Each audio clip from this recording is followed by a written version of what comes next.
part 2 of Miscellaneous Problems with the LDS Church. Next on Polygamy, what love is this?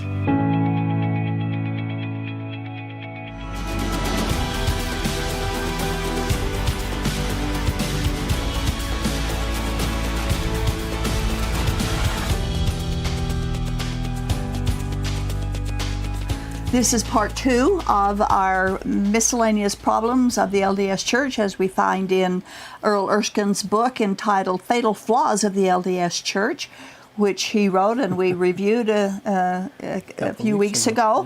Yeah. The book outlines many of the issues and the contradictions in Mormon claims and the teachings that Earl discovered in his journey from Mormonism to biblical truth.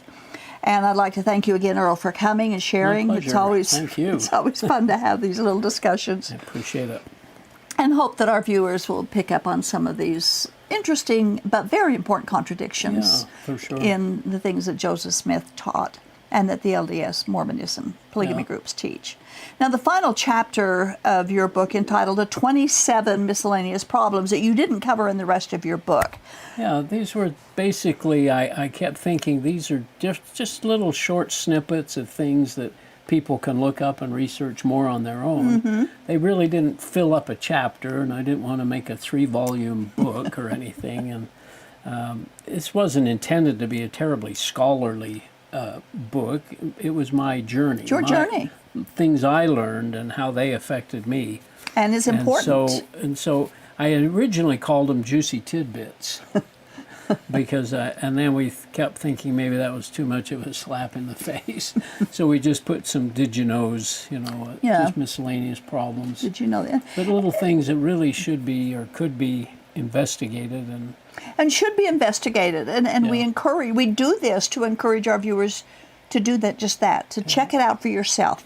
Yeah. And with a mind open, God, show me the truth, no matter what it is. Yeah. I want the truth. That's true. So the last time we discovered many of the problems with the historical Joseph Smith, and we didn't quite get through all them. Yeah. And so we're going to go back and pick up where we left off on that. But before we do, tell our viewers where they can get copies of your book. Oh yeah, they can be purchased at MSCBC, Main Street Church, Brigham City, mscbc.org, and on Amazon, and it's in Kindle form as well. So. In Kindle and and softback. Or give me a call if you know my number. Yeah. Okay. Have access to me, I can get a copy for you. And it's a very good book. It's readable. It's highly readable, easy to read, very interesting. And in it is the gentleness and the love that Earl has for the truth and also for the LDS people. Yeah, I feel like they're blinded, yes, as I was. Just like we were in our early But it's years. a willing blindness. We don't want to look too deep. Yeah. So. Yeah. Yeah. Okay, the last point with the issue of Joseph Smith was his perceived martyrdom. What is the problem with the official historical account of Joseph Smith's death? Well, he's always claimed to, or in the church, he's claimed to be a martyr, which usually means you go to death, not willingly necessarily, but as a lamb to the slaughter, That's as they what he say. called himself. But he had a gun, shot a couple of people, so... It wasn't exactly a... It was a gunfight. Yeah, it was a battle. Gunfight. He probably, if he had more weapons, he probably would have used them. And so I mean, it's speculation, but yeah, he didn't exactly go as a lamb to the. And I've heard critics. He had the right to defend himself. Well, true, but he was locked up in jail. Right. Why did he have a gun? Yeah. Why did the others with him have a gun? Why did they have a bottle of booze? I mean, there's a lot of questions about this whole thing. Yeah, you don't hear any of that if you go to the Nauvoo or the the official history. Carthage. If you go to the Carthage jail and the LDS person is explaining the program, they're not going to talk about all that negative stuff. No, and I remember some of the conversations I had when I first started talking to my family about this, and they insisted he went to his death like a lamb to the slaughter. Yeah. And I said, well, actually, it was a gun battle. And they thought I was just making it up. But the fact remains, as you wrote on page 248, Joseph Smith did not die as an innocent martyr. No. Rather, he went down in a gun battle. Right. Now, he was not a lamb being led to the slaughter. That was reserved for Jesus, okay? And only Jesus. I know he thought he was as good or better than Jesus, but he really wasn't. And he actually was a wolf in sheep's clothing, is what he was. And we have a quote from 2 Peter, but both 2 Peter and Jude, the book of Jude, describes God's warnings to us about false prophets and false teachers, of which Joseph Smith fits right in with what he says. So what does 2 Peter say? This 2 Peter is so good. But false prophets also arose among the people, just as there will be false teachers among you, who will secretly bring in destructive heresies, even denying the master who bought them, bringing upon themselves swift destruction. And many will follow their sensuality. And because of them, the way of truth will be blasphemed. And in their greed, they will exploit you with false words. Their condemnation from long ago is not idle, and their destruction is not asleep. They can't escape, is what that's saying. Yeah. They can't escape. And what some of the things that Joseph Smith taught were, most of everything, were destructive heresies. Yeah. And one of them being, of course, polygamy. For sure. And I do believe it was a revelation from the devil, the polygamy thing, because it never was in the Bible the way Joseph Smith said it was. No. And never has Mormon polygamy been lived the way the people lived it in the Bible, nor was it ever a command. I wonder how Joseph Smith would have treated polygamy in the Book of Mormon if he'd have written it in 1836 or 1838 instead of 1830. Good question. After he got the taste of that Yeah. polygamy. Yeah, I think it would have been more like Doctrine and Covenants 132. Yeah. Would have made a few changes, I'm sure. Yes, for sure. I never thought of that, but that's a good thing to think about. Well, our next, we're past the Joseph Smith section. Now we're going to go into the other sections of your 27 miscellaneous problems. We're going to begin with North American archaeology and DNA. Not only is there no archaeological or DNA evidence for the Book of Mormon's claims, they are dishonest by claiming there is evidence. Briefly explain that. And what bothered you the most about that? Well, the thing that bothered me most is I learned that Vikings came over to Nova Scotia and Newfoundland probably for maybe 200-year period. A small group of them came over. Mm-hmm. Well, there's many evidences of their culture, of that group of people living in those areas. Mm-hmm. You can look up pictures or look up Vikings in North America or something. This was many years. This was about 900 AD, 1000 AD, somewhere in there. Mm-hmm. And very much evidence of their being here, and they're burning fires and building buildings or caves or whatever using to live in.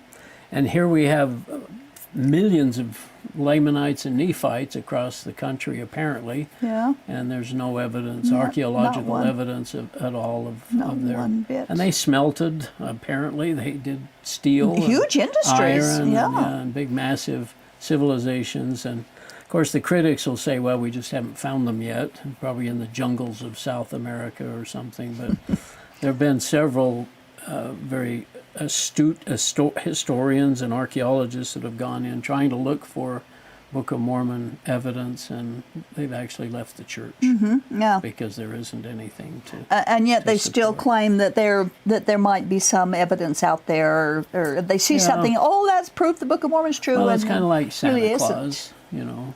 There's a Santa Claus up there, and just because we haven't seen him doesn't mean he's not there.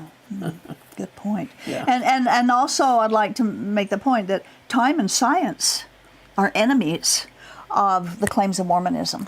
They really are. Especially with the DNA, lack of evidence and proof. Well, of the DNA has come along and proven that they're Asian, not Israelites. Right. Yeah. Okay.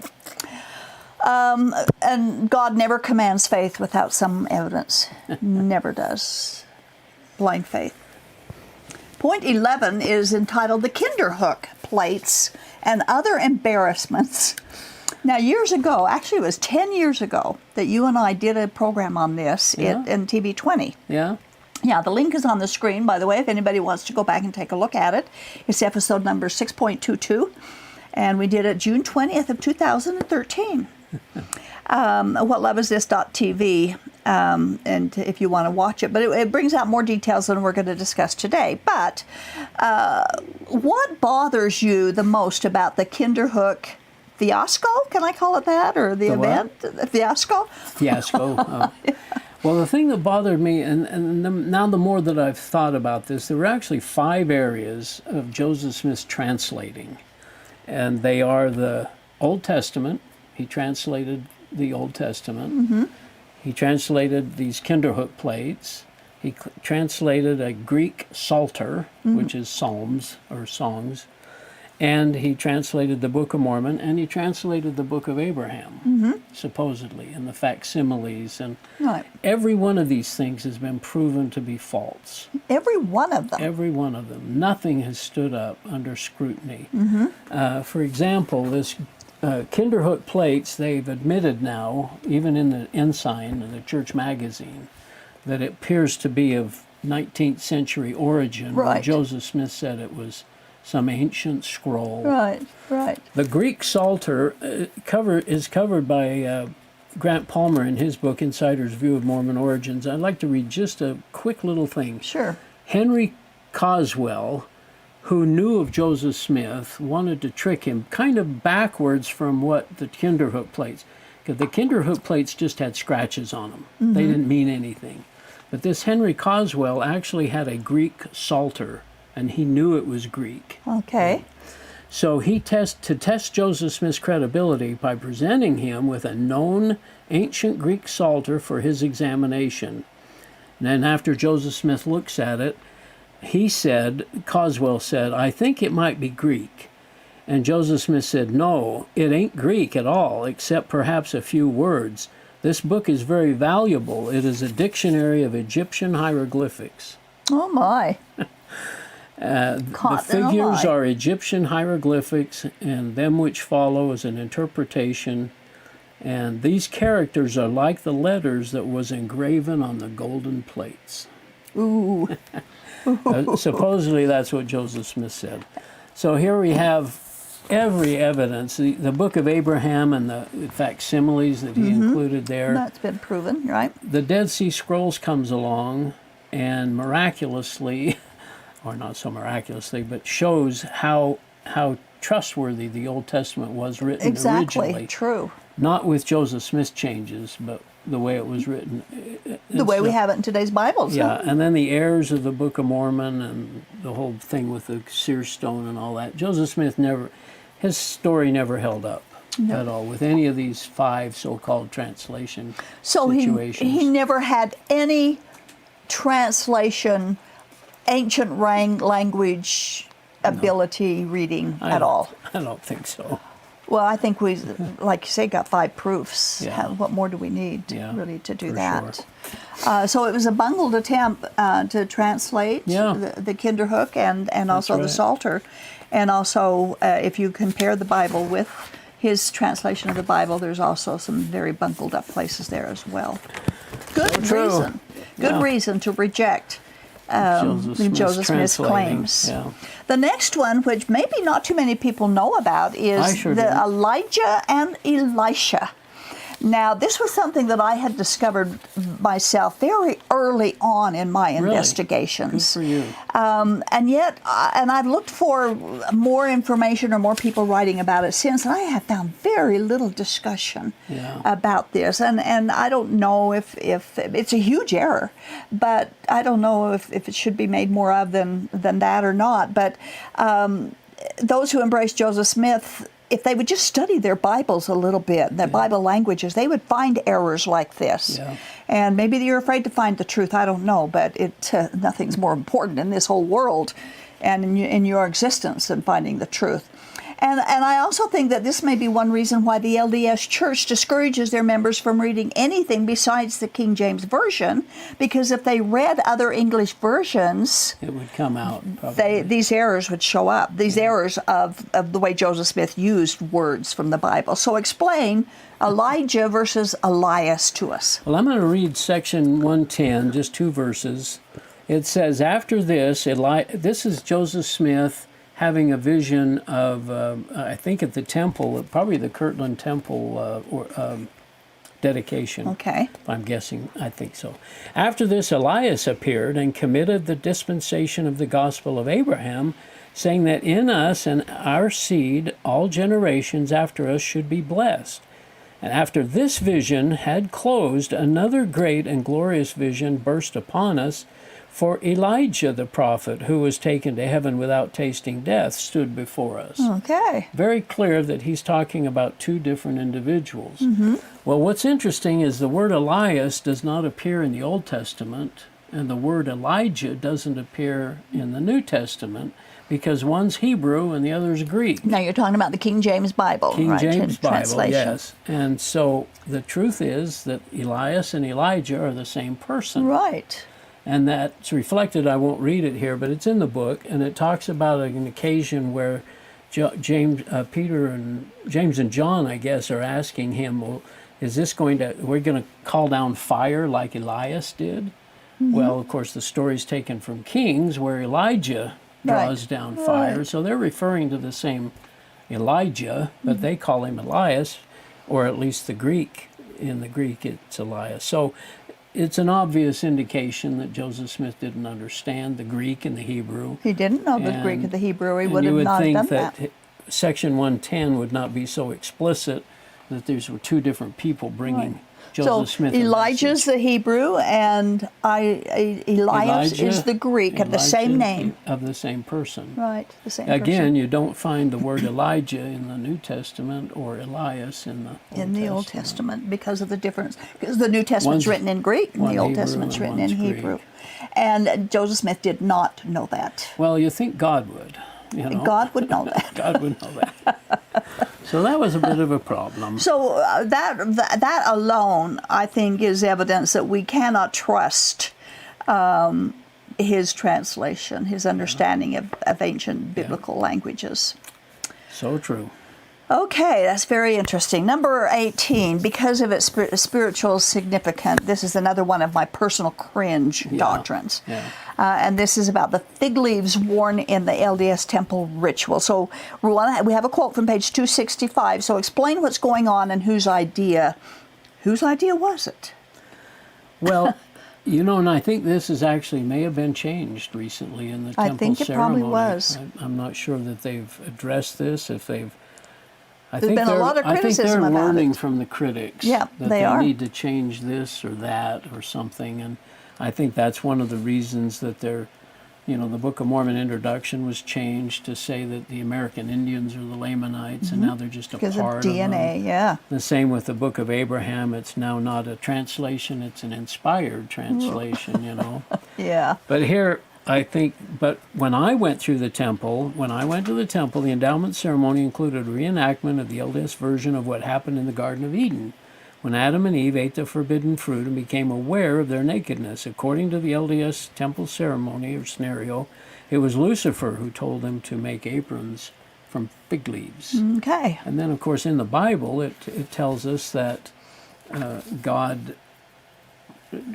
made coats of skin for them, which was evidence of the blood sacrifice.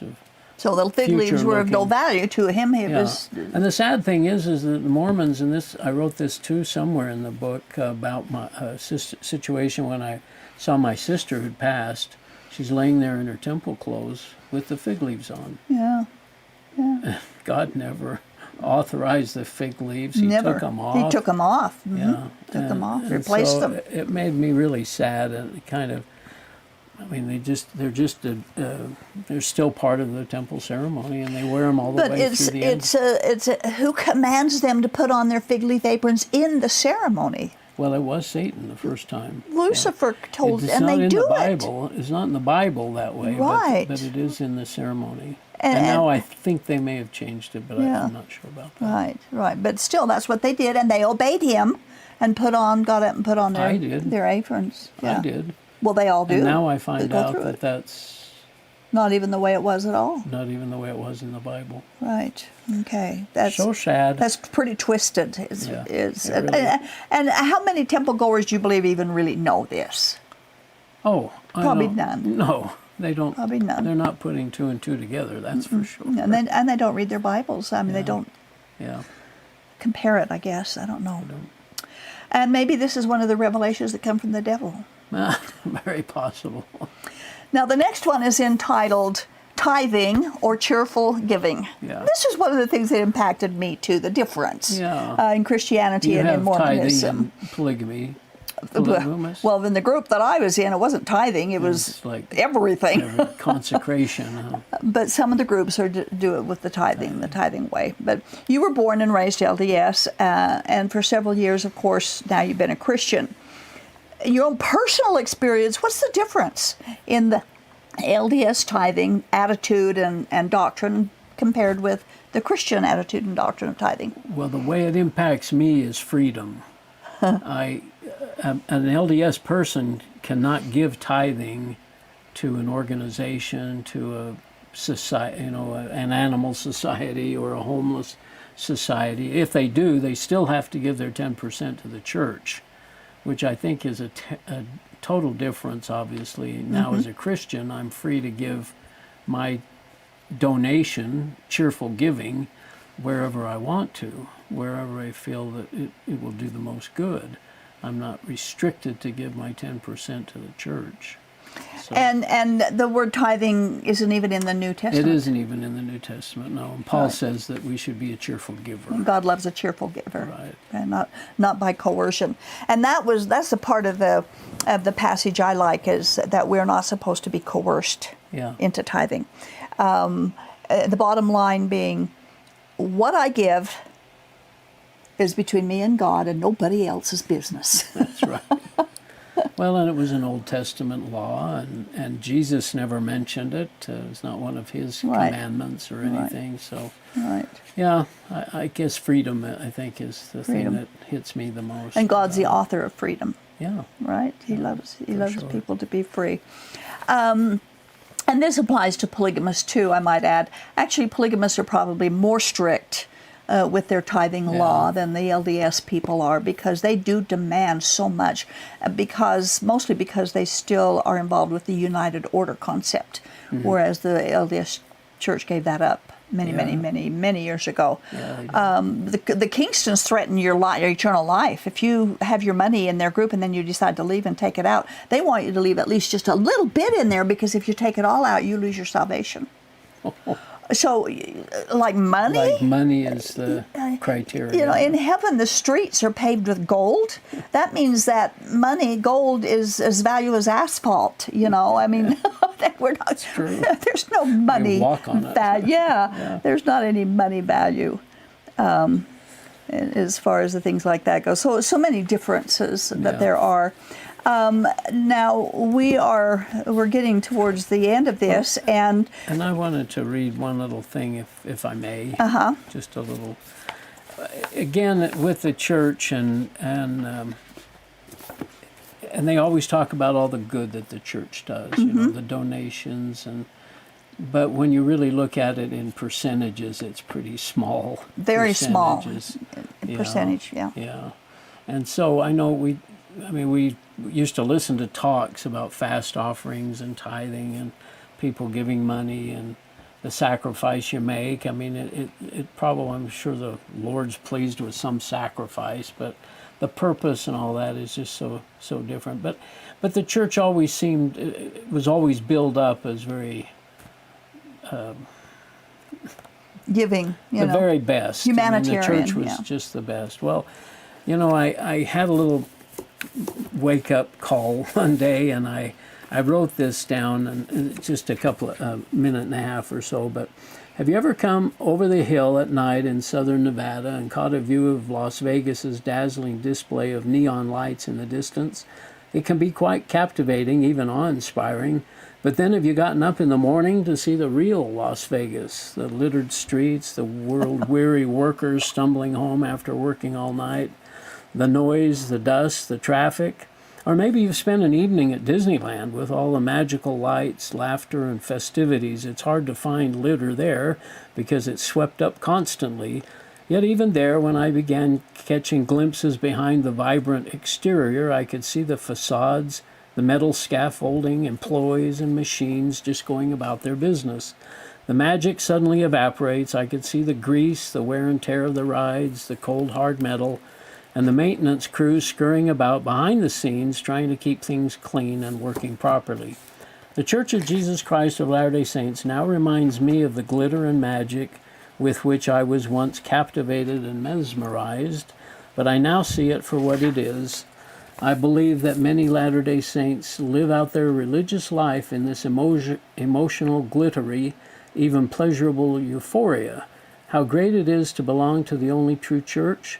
Yet their faith in this only true church, while sincere and passionate, goes only as deep as their emotions. They want the dazzling lights of a night in Las Vegas. They want the happy, colorful magic of Disneyland. They don't want to see the unseemly reality or the proverbial man behind the curtain. They would prefer to continue with the illusion of the happiest church on earth. Having interviewed more than 350 former LDS members, I believe most would agree with me on this. Wow, that's a good analogy. Yeah. I like that. That's true. When you really look behind the scenes and you can be objective about, Joseph Smith and the stories that we uncover, it's And there's so be many, quite and so shocking. many people who leave, and this goes with polygamy too. They want to have this facade of, I've got it all together. My family's a perfect family. I'm a perfect mother. I'm a perfect father. I'm a perfect everything. And behind all of that, there's no one that's perfect. Yeah. Behind all that is the reality, and they don't like that to come out you see at all. the bishop others up on the see it. stand and his wife and the 6 kids following her. You know Yeah. what they've had to go through at Yeah. home to get there to church. Yeah, yeah. It is a facade, and it's sad because we're all human. We're all prone to error. Well, and we want to be faithful. We want to prove ourselves. We want to appear be to well have it all thought of. together. Yeah. Yeah. And it's all about us. That's the other thing that's been so enjoyable about this journey. It's about Jesus. It's all about him. All about Jesus and not about us and what we've accomplished. And Jesus claimed to be God. He was God. He's our Savior. The temple, the tithing, the garments, everything is about us. The fig leaves, that's something we did. Yeah. Where everything else really is about God and Jesus. In true Christianity, it's all about Jesus, nothing about us. Right. Except for that we need him so badly. Yeah. Thanks, Earl. Well, my pleasure. Yes, Thank you very much. Very grateful for this conversation. For my closing comments this time, I want to quote from the last page of Earl's book. He said, as a follower of Jesus, I acknowledge that I am a forgiven sinner who is only worthy through his worthiness. The cross reminds me of what Jesus did for me. It symbolizes his righteousness, his sacrifice, and his grace. It is incredibly freeing to look to Jesus alone. What indescribable joy. And that's why we do what we're doing. We want our viewers, people in Mormonism, people in the bondage of polygamy, to know the joy that Jesus gives. Jesus alone, that he gives. And it doesn't come through the Book of Mormon or through polygamy or through Joseph Smith or any of the Mormon doctrine. It comes only through Jesus when you give him your life because he gave his life for you. Thank you for watching.